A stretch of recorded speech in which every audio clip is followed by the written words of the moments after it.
দাদা ফাদাইছে আলু লবণ। এই কই যাস? দাদা ফাদাইছে লবণ আলু ডিম নিতাম বাজারতে। বড় ভাই দেখলে সালাম কালাম দেওয়ার লাগে, জানাস না?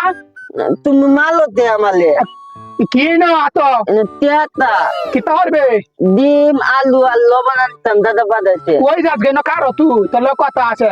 তিথতা বড় ভাই টর ভাই দেখলে তো সালাম টালাম দেওয়ার লাগে পয়লা বেলায়, তুই কি বুঝোস না? এটা তো আমার দাদা চিতাইছে না। তোর দাদা কি বাংলা শিখাইছে? আচ্ছা আমি যাই। হ্যাঁ আমি যাই। দিয়েছে না কয়টিয়া? তেয়াতে তো দেন দাদা দেহি দিদি কি করবে? এদিন দিও আমালে আমি ডাল আনাম আলু আনাম ডিম আনাম। হ্যাঁ এদি ওখানে আমি নেই গা নিলে গা তুই কি করবে? তোর দাদা কই নে বাড়ি কই? আলে এটা আমার লাগবো, আমার দাদা দেন হইতো আমার মাল। আমার তেদা দি দিলাও দাদা আমার মালগো বাদ দিলে। তোর দাদার আগে কগাতে আর